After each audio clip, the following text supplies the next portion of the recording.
नमस्कार. पाकळ्या. स्थळ रुईया कॉलेज. काळ डिसेंबर 1984. लास्ट इयरला होतो मी आणि माझा मित्र कॉलेजचा GS होता. कॉलेजात रोज डे साजरा करण्याचं योजलं आम्ही. रुईयामध्ये बहुधा पहिल्यांदाच रोज डे. काम सगळं केलं आम्हीच.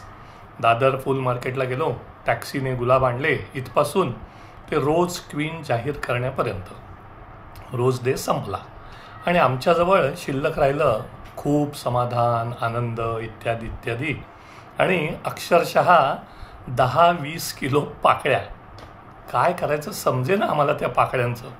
आता नक्की आठवतही नाही, पण गुलकंद करायला द्या कुणा वैद्याला, अशीही एक सूचना आलेली आठवते आहे.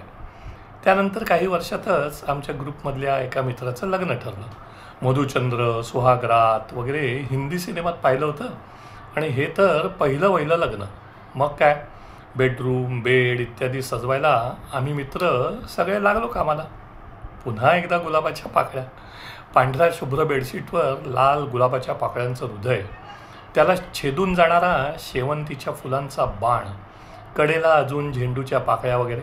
दुसऱ्या दिवशी कौतुक सोडा, मित्र वैतागून सांगत होता, अरे किती त्या पाकळ्यांनी काय, जमिनीवर सतरंजी घालून झोपलो शेवटी, दमलेलो होतोच. हल्ली तर नवरा लग्नाला हॉलमध्ये येताना पायघड्या, तेव्हा त्यावरती पाकळ्याच पाकळ्या. दोहो बाजूनी स्वागताला उभे राहून पुन्हा त्याच्या अंगावर पाकळ्यांचा वर्षाव.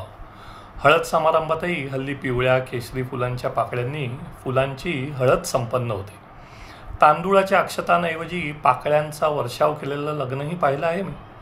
नववधूच्या गृहप्रवेशावेळी पुन्हा आपल्या पाकळ्या आहेतच. उंबरठ्यावरचा माप ओलांडून पाय ठेवायचा तो फुलांच्या गालिच्यावर, अर्थात इथेही विविध फुलांच्या पाकळ्याच. हल्ली रांगोळी तर अनेक वेळा फुलांचीच असते. फुलांची म्हणजे पाकळ्यांची. संपूर्ण फुलंही वापरतात कधी, पण मुख्यत्वे पाकळ्याच. फुलं घ्यायची, त्याच्या पाकळ्या करायच्या आणि मग त्या पाकळ्या चित्रात भरायच्या. सत्कार समारंभात बघा, एक चावून चोथा झालेलं वाक्य असतं, फूल ना फुलाची पाकळी म्हणून ही एक छोटीशी भेट. आणि बरोबर देतात काय, तर चांगला भला थोरला पुष्पगुच्छ. निवडणूक जिंकलेल्या नेत्यावर तर JCBने पाकळ्या ओतलेल्या बघायला मिळतात हल्ली. आणि विसर्जनापूर्वी मिरवणुकीत गणरायाच्या मूर्तीवरही पाकळ्यांचा अभिषेक. कोणा न कळल्या या पाकळ्यांच्या कळा, पायदळी तुडवण्यासाठीच जन्म फुला. मिजो. असाच एक पाकळ्या दिवस 2025. आजचा बोनस. यमनमधील एक सुप्रसिद्ध चीज आहे. त्यातही ती नायिका आपल्या पती प्रियकराच्या आगमनाच्या तयारीत म्हणते आहे, फुलांची शय्या सजवेन तू आलास की. आपल्या बोनससाठी सादर करते आहे प्रज्ञप्ती जोशी. प्रज्ञप्ती माझी सोसायटी शेजारीन.